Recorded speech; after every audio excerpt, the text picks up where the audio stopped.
Hello বন্ধুরা, আবার চলে এসেছি নতুন একটা রূপসের তৈরি ভিডিও নিয়ে। আমি রঞ্জন রায়। যেমন কি দেখতেই পাচ্ছ, কাজ শুরু হয়ে গেছে। প্রথমে পাইপগুলোকে ভালো করে মুছে প্রাইমার করা হচ্ছে, আর অন্যদিকে পাইপগুলোকে মাপ করে কাটা হচ্ছে এবং কাঁচি তৈরি করার জন্য স্ট্রাকচারগুলো সাইজ করে বানানো। যে কাঁচিগুলো তৈরি হচ্ছে, কাঁচির বাইরে এই বারগুলো 1.5 ইঞ্চি বাই 1.5 ইঞ্চি হলো বার, আর ভেতরে যেগুলো ইউজ করা হয়েছে জিগজ্যাগ, ওগুলো 1 ইঞ্চি বাই 1 ইঞ্চি হলো বার। যেমন কি দেখতে পাচ্ছেন যে আমাদের সবকটা কাঁচি তৈরি হয়ে গেছে। এই লাস্ট কাঁচিটা ফাইনাল ঝালাইটা করে দেওয়া হচ্ছে, আর ইতিমধ্যে যে পোস্ট হবে, পোস্টের জন্য মাপযোগ করা হচ্ছে স্পিড লেভেল দিয়ে, কলন দিয়ে।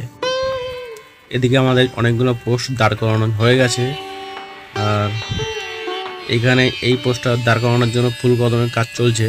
দেয়ালের মধ্যে ড্রিল দিয়ে ফুটো করে 1/2 ইঞ্চি সলিড বার ঢুকিয়ে দিয়ে এই সলিড বারের সাথেই পোস্টগুলো ওয়েল্ডিং করে দাঁড় করানো হবে। মানে পোস্টটা যেন বাঁকা টারা না হয়, তার জন্য স্পিড লেভেল দিয়ে দেখে নেওয়া হচ্ছে, আর ঝালাই করে পোস্টটাকে পুরো শক্তপোক্ত করে দাঁড় করিয়ে দেওয়া হচ্ছে। আর একবার লাস্ট বারের মতন পোস্টটাকে ভালো করে স্পিড লেভেল দিয়ে দেখে নেওয়া হচ্ছে, যেন বাঁকাটারা না হয়। এদিকে আমাদের কমপ্লিট হয়ে থাকা কাঁচির মধ্যে থেকে একটা কাঁচি পোস্টের উপর উঠিয়ে ভালো করে ঝালাই করে দেওয়া হচ্ছে, যেমন দেখতে পাচ্ছেন। আর অন্যদিকে আর একটা কাঁচিও আমাদের ওঠানো হয়ে গেছে, সেটাকেও ভালো করে পোস্টের সাথে ঝালাই করে দেওয়া হচ্ছে। ঝালাইটা একটু সময় নিয়ে ভালো করে করা হচ্ছে, কারণ ঝালাইটা যদি ভালো করে না করা হয় তাহলে জিনিসটা মজবুত হবে না। এই একইভাবে আরও বাদ বাকি যে কাঁচিগুলো ছিল, সেই কাঁচিগুলো এক এক করে পোস্টের উপরে উঠিয়ে নিয়ে সব ঝালাই করা দেওয়া হচ্ছে।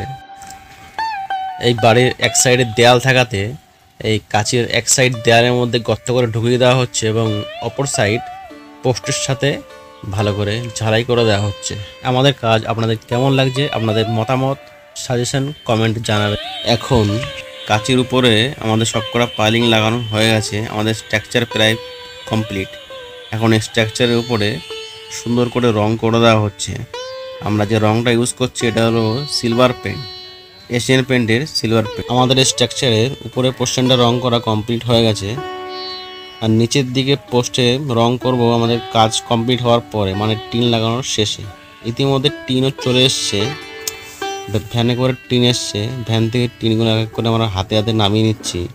এরপরে উপরে উঠিয়ে নেওয়া হবে দড়ির সাহায্যে। আমাদের এই কাজটা হচ্ছে সম্পূর্ণ টাটা স্ট্রাকচার দিয়ে, মানে টাটার হলো বার ও টাটার কালার টিন দিয়ে। টাটার এই টিনটার থিকনেস হয় 0.47 mm। টিনটা খুবই সাবধানের সাথে উপরে ওঠানো হচ্ছে, যেন বাড়ির দেয়ালে কোনো রকম স্ক্র্যাচ না পড়ে, ক্ষতি না হয়, সেই জিনিসটা আমরা খেয়াল রাখছি। এবং টিনটারও যেন কোনো রকম ক্ষতি না হয়, যেন কোনো রকম দাগ না পড়ে যায় টিনে, সেই জিনিসটা খেয়াল রেখে আমরা খুবই সাবধানের সাথে টিনটা উপরে উঠিয়ে নিচ্ছি। এই টিনগুলো ওঠানো হয়ে গেলে আমাদের বেড়ার কাজ আরম্ভ হবে। এই টিনগুলো বিভিন্ন সাইজের পাওয়া যায়, যেমন কি 12, 14, 16, 18, 20 ফুটটাই হাইয়েস্ট লম্বা হয়। এই টিনগুলি চওড়ায় 3.5 ফুট হয়, মানে 42 ইঞ্চি মতন চওড়া হয়।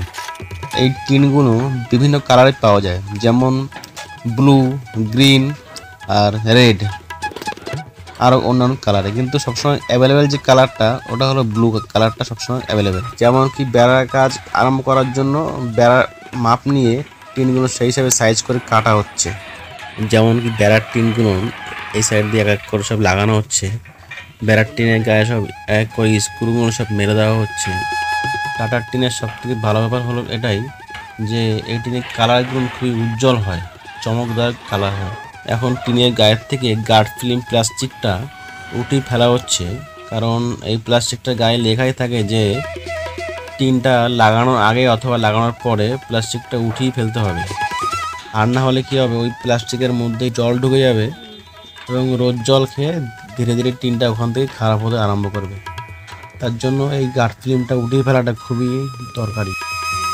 ইতিমধ্যে আমাদের এই বেড়ার টিনটা আরও কিছুটা মতন লাগানো হয়ে গেছে। এই বেড়ার টিনগুলো লাগাতে একটু সময়ের কাজ, একটু সময় সাপেক্ষে কাজ। এই বেড়ার টিনগুলো সবগুলো লাগানো হয়ে গেলে তারপরে আমরা উপরের টিনগুলো লাগাতে শুরু করব। এই বেড়ার টিনগুলো লাগানো একটু সময় সাপেক্ষিক কাজ, কারণ প্রতিটা টিন আমাদের এক এক করে মাপ করে করে কেটে কেটে লাগাতে হয়, এবং যেহেতু আউটসাইডে ঝুলে ঝুলে কাজ করতে হয় তার জন্য সময়টা আমাদের একটু বেশি লাগে। বেড়ার টিন লাগানো আমাদের প্রায় প্রায় কমপ্লিট হয়ে গেছে। এবারে উপরের টিন লাগানোর পালা। উপরের টিন আমরা যেমন কি লাগাতে শুরু করে দিয়েছি, ইতিমধ্যে কয়েকটা টিন লাগানো হয়ে গেছে। উপরের টিনগুলো লাগাতে আমাদের খুব বেশি সময় লাগে না। যেমন কি উপরের টিন হোক বা সাইডের টিন, স্ক্রুগুলো যথেষ্ট পরিমাণে মারাটা খুবই দরকার, কারণ স্ক্রু যদি কম মারা হয় সেক্ষেত্রে অনেক সময় হাওয়াতে টিনগুলো কাঁপতে পারে, শব্দ হতে পারে।